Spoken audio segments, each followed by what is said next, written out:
I was working with my grandfather in his little grocery store, putting up groceries, and I was the official delivery boy, clean-up kid and everything. They couldn't have made it without me. But anyway, some guy came in the front door and they said, Bob, that little gal, somebody said she kind of likes you, and said she's coming down the street. Said, you know Jewell Minor?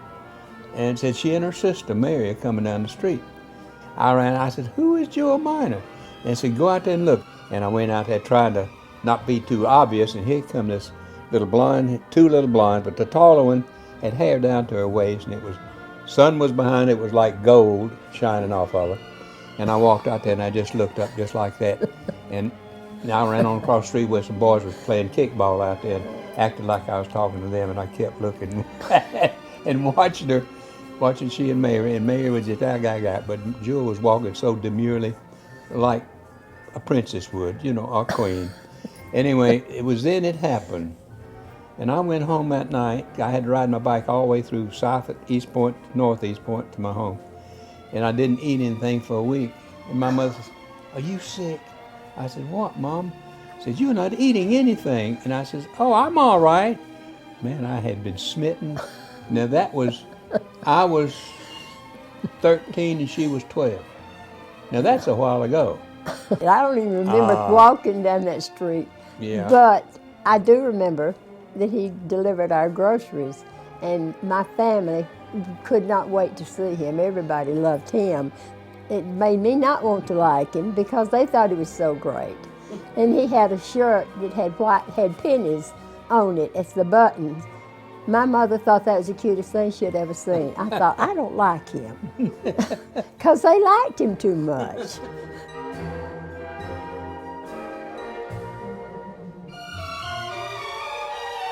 We are Bobby and Jewell Andrews. We live in Tyrone, and we have been here 40 plus years in this house. We built it, and we'll probably be here the rest of our life. And we've been married 66 years. June the 3rd. June the 3rd. Oh, the first date, I think, was he wanted to take me to see Gone with the Wind. It was at East Point Theater. And so I wouldn't go by myself. I got my girlfriend to go with us. But we went to the theater to see it, and he was mortified because they said, Clark Gable. He said, frankly, my dear, I don't give a damn. And I said her mother never would let her go with me nowhere else. I mean, I wanted to pass out right there in the theater.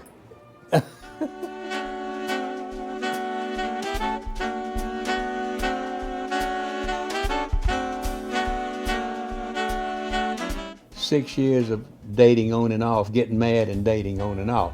We would date 2 times a year or something like that, and then get mad, and I'd get mad, she'd get mad, then we wouldn't see each other. I never dated any other girls. I went to work for Singer Sewing Machine Company. I had just graduated from high school in June, and hadn't been out but a week. We were sat in a row at Singer Sewing Machine Company, and this older lady sat in back of me, and the younger one sat in front of me. And we ate lunch together a lot of times, so they started talking to me about my boyfriend. And I told them, you know, I was just not going with him anymore. I didn't like the way he acted. And they said, well, tell us about it. So I told them a little bit about it and didn't go into any detail. So the next day, the lady said, Jewell, I've made a decision. I want you to sit down and write a letter to Bobby Andrews, and I'll address it for you, pretending that you're going to send it to him and tell him everything that you feel, just everything, about all of this. And I said, what you doing that for? She said, well, just do it. And I said, okay. So I did and sealed it, and she put a stamp on it the next day and mailed it. I didn't know it. When I got back to work, she had mailed it, and he got the letter from her about it. So that brought him back. In fact, he came back the next week, I think, and we met on leave. We met under the clock at Rich's that day.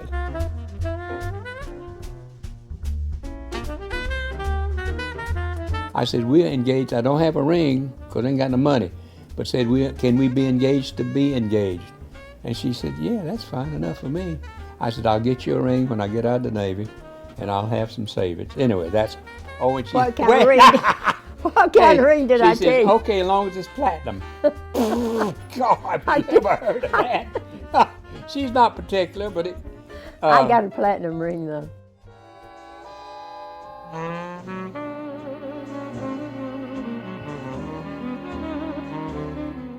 We was cruising up around Portugal. We left Gibraltar going up to Portsmouth, England. I fell on the ship, and I couldn't stand on this leg, neither one of them really, but because the first time he said, well, you got a little crack, something I can't see real good, but he said, I'm going to put you on a leg brace, a leg with a walker on it, and it hurt like the dickens all at night. He'd give me some pain pills. So he finally x-rayed and found, after turning me on my stomach, he came in through here and found a cracked with whatever the lower bone that fits, that fits like that. This one was split. So anyway, I got off the ship after being on it a little bit too long in London. They flew me to Germany, and in Bremen, Germany, and put me in an army hospital. But he says, now you will have to wear a built-up shoe because that leg's going to be shorter than the other. Can you imagine a 19-year-old think you're going to be a cripple walking around? And I said, that's for me? No. And I said, I sent Jewell back her letters. I said, forget it all. I didn't tell anybody at home I'd been hurt, but I didn't want Jewell, because we were married, engaged to be engaged. And I said, I don't want her coming to a naval hospital out there in Atlanta and feeling sorry for me, or thinking she had to be nice to me. And Hey, can I have my version? Okay.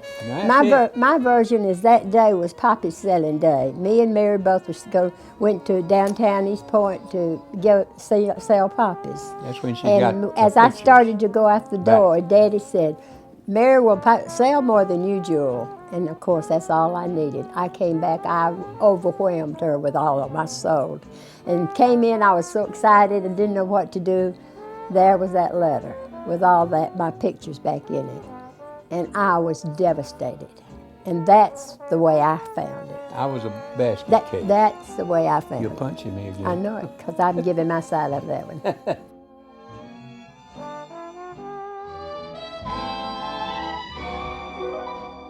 I got back, and I was at home for about a month without even, I didn't thought about her every day, but after about being home about 3 weeks or something, my sister walked in there one day, said, Bob, said, if you were to call Jewell, I believe she'd give you another date.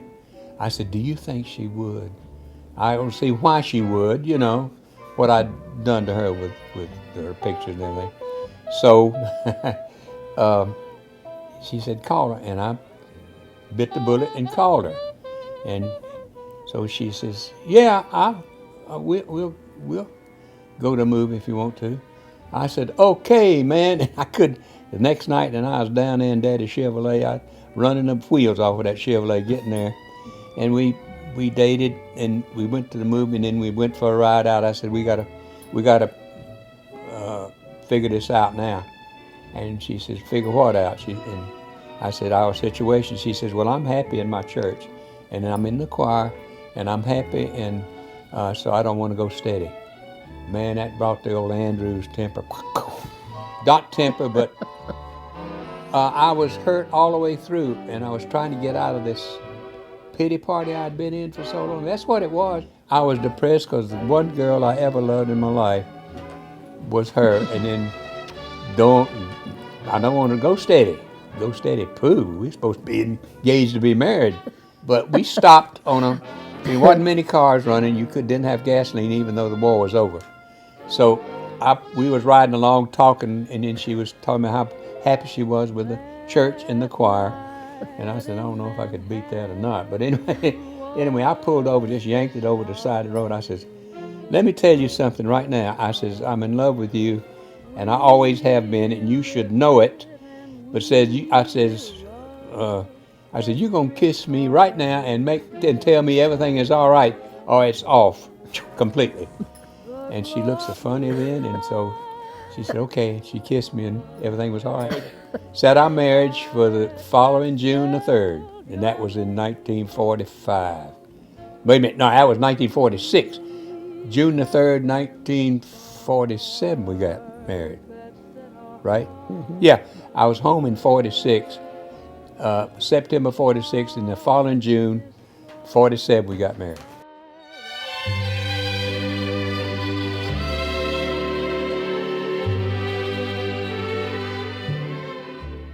It Prettiest wedding everybody said East Point had ever had, everybody said it was the prettiest wedding. because my mother did it. Well, no, We were in the florist business. the First Baptist Church of East Point was never prettier, with all the candles in the windows and flowers all over the place, and it was a beautiful wedding. And they did everything for it, and it just was the prettiest wedding I've ever seen in my life. And I had 2 of my sisters and 4 or 5 girlfriends in the wedding, and he had his number of guys in the wedding. Mother made every dress and hat for all the bridesmaids, and my wedding gown. We got married on June the 3rd, so 2 couples followed us all the way to Griffin, because that's where we were going to spend the night the first They were night. going to stay with us all night. And they had put I don't know whether it was marbles or something into the tires. Wheel and wheel covers. So every time we'd be riding along, it'd be fine, but when we'd start slowing up, it go blah, blah, blah, blah, blah. So we didn't know. Force. We didn't know what was wrong. So anyhow, we got through that. The policeman told us what it was, and we got that Stopped okay. at a red light. We He stopped. said, you got marbles, rocks in your hubcaps. And I said, I'm part mechanic myself. I said, I was figuring this Ford was going to blow slam up. He said, pull over here, I'll help you get them out. So anyhow, we went to Griffin, and that was a hotel that he had reservations for. And here came Joan and Sammy and Gwen Harold and Harold. Gwen Coffin. They went up. People in my, Harold was Let me finish it. In my wedding party. Go ahead. If I can. They went up. They went into the room with us, and they just took their shoes off and leaned back and just talked and talked and talked. I was thrilled to death because I was petrified. So that was really cute that they followed us. The next day we got up and we were going to go on to Florida. We got to the car, and down in Griffin, you had to pay to park down there. And we hadn't paid or anything. We just parked on a meter. I didn't even see the meter. And they went to the police and got them to put a sign on our car. But welcome. Because no, they don't have to pay anything. They didn't. Meter. That was not what they wanted. The police did. Anyhow, instead of them giving us a ticket, they put a card on our car. We welcome you here, and the entire time you're here, you can park anywhere you want to. Just place this on your car. So we kept it all these years because it just was so unique to do that. And we went on to Florida and stayed in the same cabin that Sammy and Joan had stayed in the month before. She was married May the 3rd. We were married June the 3rd. That was just my dear friend. Yeah. Well, I saw him in the grocery store one day, and Mr. Gunn, and he said, "Jewell, when are you getting married?" And I told him. He said, "I'm going to have that place ready, and I want you and Bobby to be the first couple to live in it. And I will never let anybody come in to live in that apartment unless I have taught them." And he said, "I want y'all to be the first one." And he didn't teach me, but he taught you. He was crazy about you. I took biology from him. It was an attic apartment. 2 rooms, and I bumped my head on the room going between the kitchen and the dining area and the bedroom every day.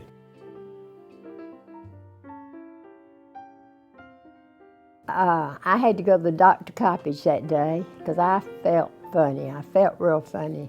And so when I came back, he was in the flower shop, and I blew the horn for him to come out. He came out and got in the car, and I said, "We're pregnant." Well, he shouted. He just shouted. He was so excited, and so was I. We were really thrilled about it. So that was Judy.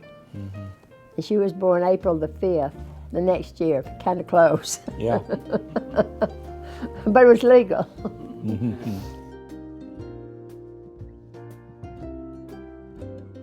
Daddy had built us a new home, a little 5-room house, and we just loved it with hardwood floors. I'd clean those things with a brick every week.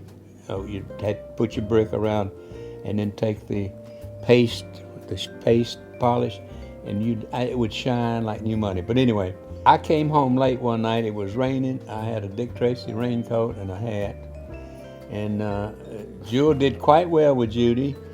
On those nights I had to go to school.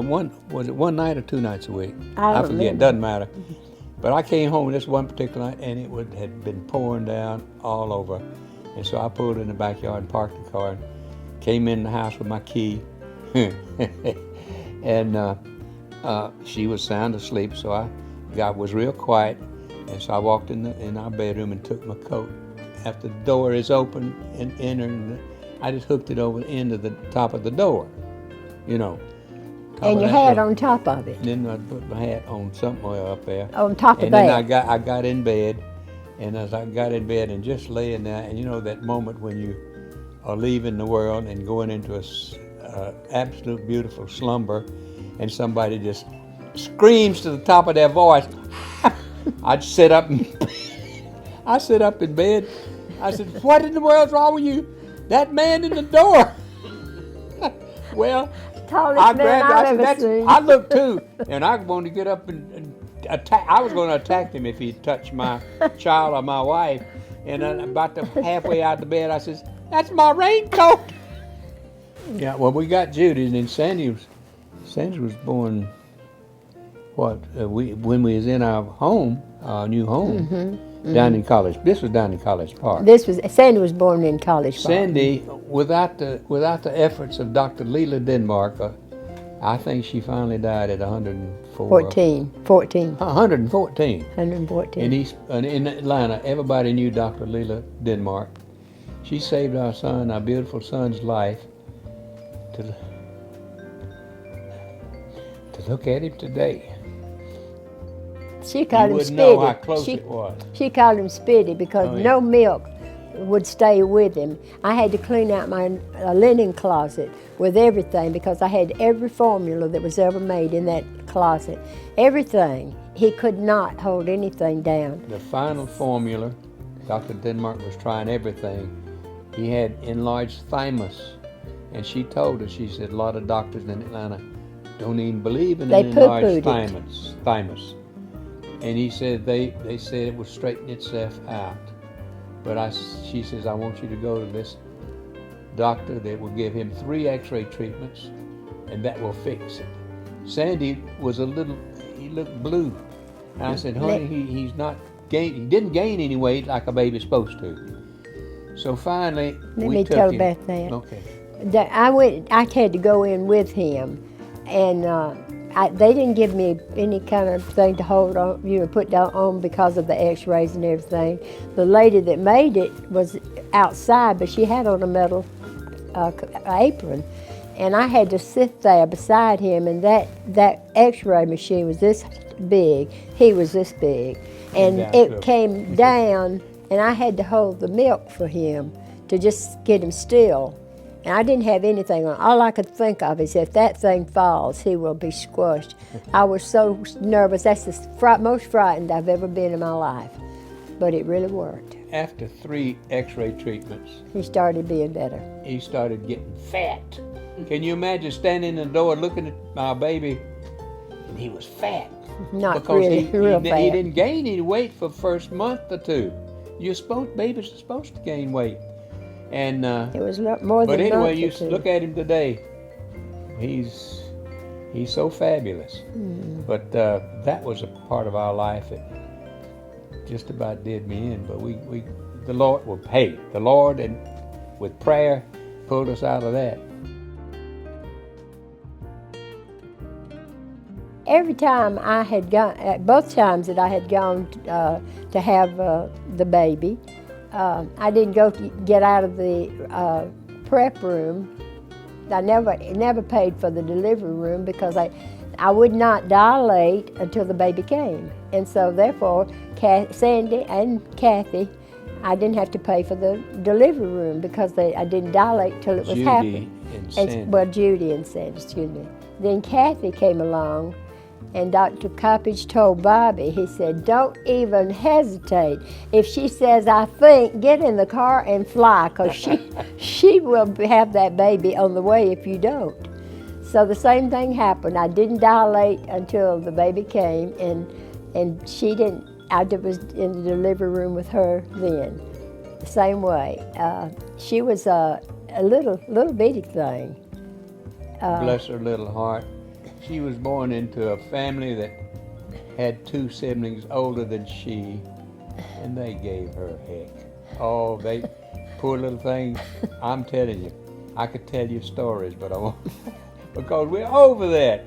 But they deviled that kid to death. And they loved her to death, and she too. got to where she could take care of herself. I remember Judy, in our movies, Kathy was sitting in our living room. Jewell had given her a pot of chocolate. She'd made fudge and give her a pot to scrape the, hey, whoa, what kid would turn that down?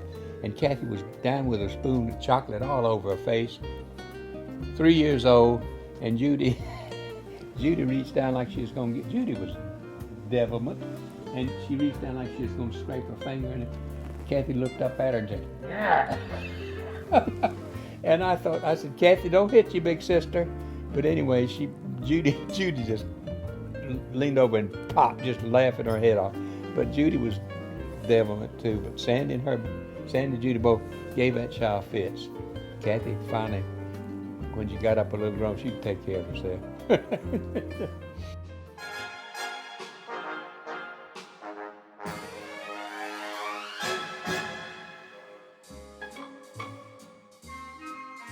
Our best time, vacations when we started off with the kids camping. Oh, that was the most fun anytime, anywhere. We went from Gatlinburg, and we didn't have a campsite at that time. We stayed in a little motel there, but then we had all of our camp gear with us. It was our first trip with a Coleman stove, and that was the most fabulous thing I ever had in my life, was a Coleman stove. So we got some Canadian bacon and eggs and everything, got all of our things ready, and we were all around there. Bobby was out there cooking, that aroma was going all over. And Judy said, here comes a bear. And Bobby said, now don't start that. Don't be scaring us. And all of a sudden. And then Judy said, but Daddy really is a bear. Up the side of the mountain. So we just all. sliding down on his rump. He smelled that.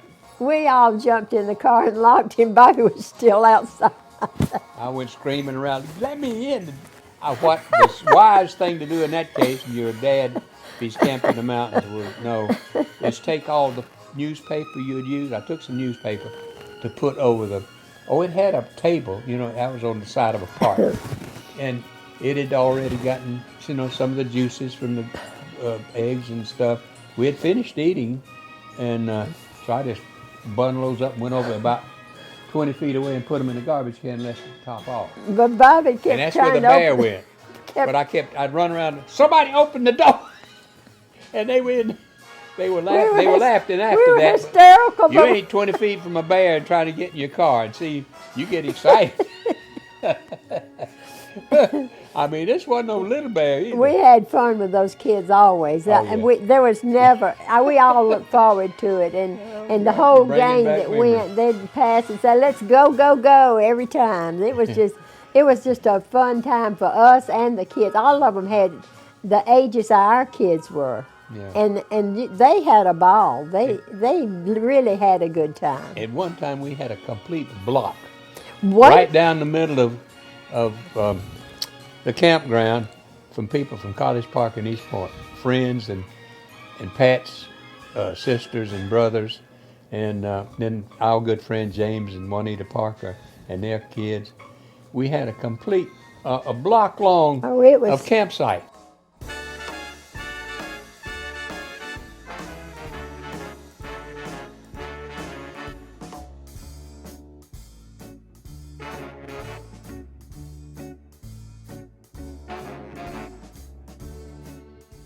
Then when the children had children, that's another great time. we feel aged. We have aged, needless to say. No, I think it's kept me younger. Oh, really?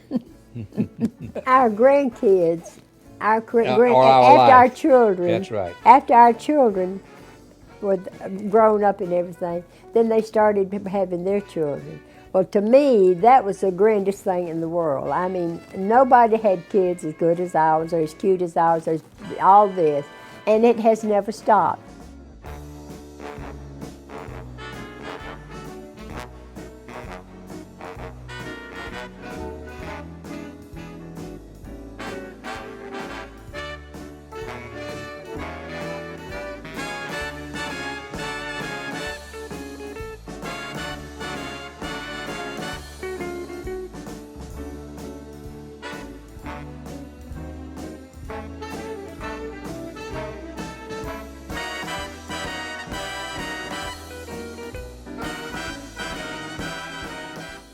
We were just talking about it yesterday morning. Just how we've been blessed, for goodness sake. I count them up right Well, quick. actually, Judy had the first one, Kelly, and when then she Richie. Kelly, and then they moved and were living in North Carolina. So I was working at General Motors, but I took my vacation off, and went to be with her when the baby was born. Well, that was the grandest thing in the world. Nothing ever thrilled me like that being our baby. That was the sweetest little baby. Cried all the time. But it was the grandest thing in the world to me. And when I got back, there was a big sign on my door, "Welcome home, Grandmommy Jewell." And I treasured that because they were so proud to see me and so happy that we had that one baby. So then they started coming. And when we went down to see Matt, I said, oh my goodness, it's a miracle child is all it was. I went down to help Bonnie, and Matt was just about this big. And so she said, Jewel, will you bathe him first? I said, sure. I was scared to death. I wasn't much older than she was. So we bathed him, and the little thing had a problem. They gave him some medicine for his ears. And so I bathed him, and we got him ready, and we got the stuff to go in his ears, and it wouldn't go. It just wouldn't go in his ear. It didn't go in his ear. It wouldn't go in his ears. And she said, I just don't know what to do. That's what it said, put the drops in him. And Give him the drops. And so I said, well, I think we better talk to the doctor and tell him it just won't go down in his ear. So she did, and he said, it's not supposed to go in his ear, it's supposed to go in his mouth. Well, that's all right, but he made it. Me and her both were hysterical, but we were petrified.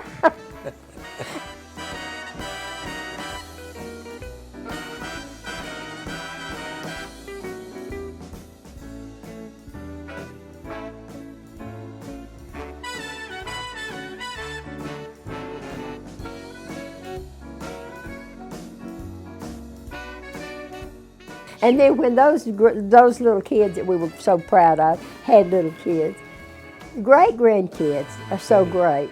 There's something, nobody could know what is given to them when they just are young and planning marriage.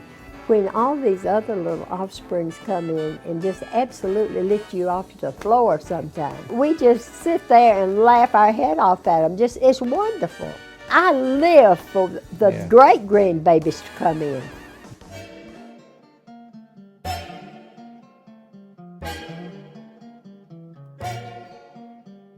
Our supper club has been a mainstay for our family. Ours started off with just the ladies in the Women's Missionary Society, and we were with the older people, but we didn't want to. We got in our little group, and we had so much fun together. They said, why don't we ask our husbands to go with us sometime? So that's what started ours. We asked them to go out with us, and we decided we liked them all. There was only one couple that they kicked out. Well, we had, yeah. And I don't. That's all It right. was at my house, and I didn't know it. She didn't I even know was about even it. upstairs getting things We didn't together. know I the don't know who character. kicked them out, but one couple was kicked out. We started off with 20. That was 45 years. Wait a of- minute. Wait a minute. Well, I'm trying to help you with your I know what. mathematics. No, that kind of gets a lot when you've got to have dishes for all that many people. So it dwindled down till the very last. The last part was 12 people. 12 people, I think it was, and then it started going down. You know, people age and go down, and all. So we were together for 40 plus years. Yeah, that's all of pretty it. long. Wow. And every You Friday, need friends, you know. we would every Do I still every know third you? Friday, every third Friday, we got together, and we each person would have their time for it to be at their house, and they would they would get the menu and have the main course, and then let everybody else choose what they wanted to bring, and we had a great time. We had at Christmas time. Everybody brought everybody gifts. It never missed, and we even went on the trip to London and England, Ireland, Scotland, Wales. We all went on that trip together, which was a treasure for all of us. And it was just like another family, our own family.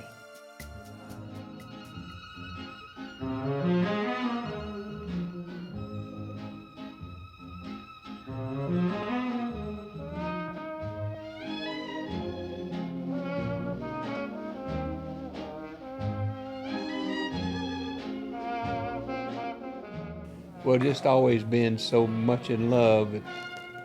You know, that's what the Lord meant when He gave you the vows to swear to me. To me, it's yeah. It's That's a what you sacred- promise. When you it's promise, it's sacred. sacred. When you promise the Lord this, you promise the same thing to her or him. You know, if we were fortunate, we never know what one sickness is going to bring to a child, a grown-up, or any of us. But I've always told the Lord, if I can substitute, let me substitute, because I've been here a long time. And I haven't, it's not that I haven't appreciated every minute, but the outdoors, when I look at my yard, when it's looking good, it's not looking so good right now. I gotta cut some grass, but when I look at this yard, well, I think about maybe I want to move down to St. Augustine or get close to the beach. I had that idea a time or two, or Orlando or something like that. And then I come back and pull in this yard, and I'm so thankful for what He's given me. So that's our life, really, I guess, because you feel the same way. When we get in our little house, it's us. I And just it's feel like we have been given fortunate. Good gracious the alive. greatest kids. I mean, really and truly. And I've seen a lot of them. I've seen a lot of kids. They can't We say. have friends. They cannot you say. pitch me. Well, just let me finish this. they can't say what we can say. And that's what I stop and think when I lose it, because I hadn't got a yacht sitting out there or live in a 4-story house. I say, And then get your church. Jewell shames me. She says, "What are you talking about?" I said, "Forgive me.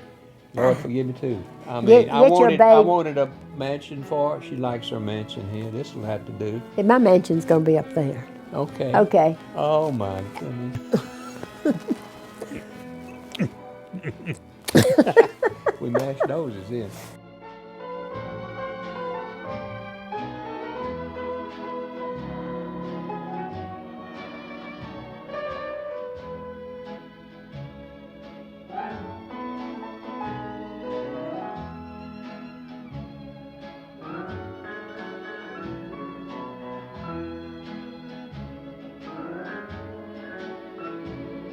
Y'all love each other and say sweet things about each other. No. Well, after Okay, let me tell you how we got back. We got back. Well, how did we get back? all right, that's reason I'm pretending. Worked This with. is the This most is- beautiful part of it. Wait a minute. Okay, No, I can tell it better than you can do this one. Would you come with you? Huh? No, Well, I'm no, going. no. I'll tell you. No, I'll here's tell what- you here's- what. here- well, I'm trying to shorten this thing down. The all right, laugh if you will. Don't But, tell any more of that. How about your first date? Can you tell us about your first date? Let me see what. My first date with him. Oh,